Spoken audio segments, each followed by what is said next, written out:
आप लोगों ने Murli S Deora versus union of India के बारे में तो सुना ही होगा, आई एम श्योर। अरे वही केस जिसकी वजह से आप पब्लिक में फूफू नहीं कर सकते।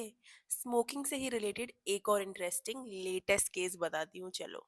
अभी हाल ही में रिलीज हुई बुकर प्राइज विनिंग ऑथर की ये किताब Mother Mary Comes to Me के कवर पेज पर वो बीड़ी पीती हुई नजर आ रही हैं। अब जो cigarette and other tobacco product act 2003 है वो प्रोहिबिट करता है टबैको एंड रिलेटेड प्रोडक्ट्स की एडवर्टाइजमेंट को। अब पेटिशनर्स ने कहा कि ये बुक वायलेट करती है सेक्शन 5(3) ऑफ द एक्ट को, जो कहता है कि आप प्रमोट नहीं कर सकते सिगरेट स्मोकिंग को अंडर अ कॉन्ट्रैक्ट। और ये भी कहा कि इस बुक का बहुत गलत प्रभाव पड़ेगा विमेन और चिल्ड्रन पे।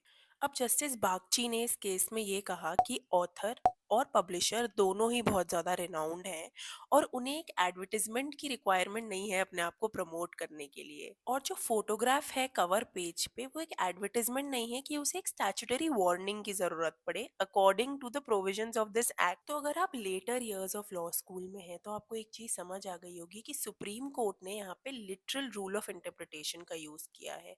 मतलब words of an enactment must be given their ordinary and natural meaning।